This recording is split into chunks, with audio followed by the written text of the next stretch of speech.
Greetings, my friends.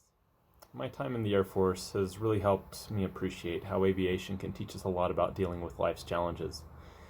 For example, I'm sure any of us that's ever ridden in an airplane has experienced turbulence. In serving pilots in the Air Force and others who love aviation, I've learned that turbulence is not really anything to worry about, so long as there's an experienced pilot.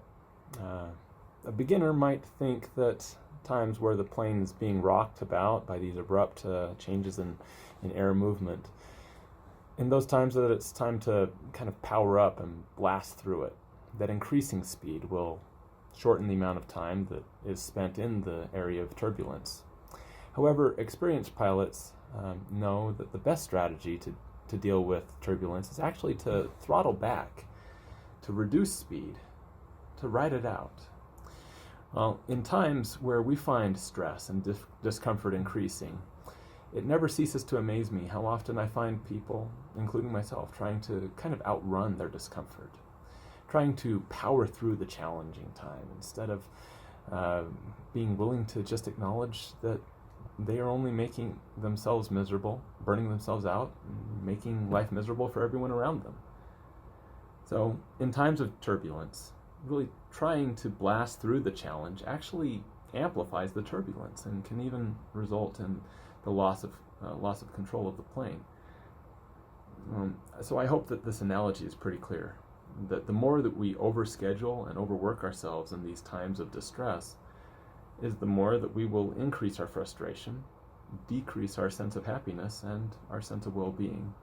So how do we find the ability to throttle back and to slow down and ride it out? Well, I think we find ways to simplify and primarily focus on the essential things in our lives.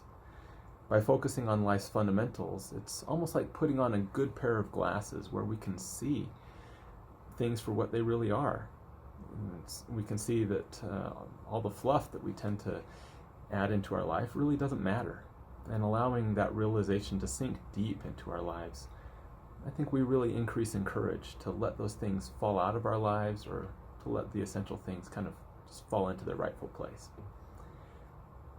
I learned this lesson most powerfully after my first wife Melanie got sick, and all the more after she passed away.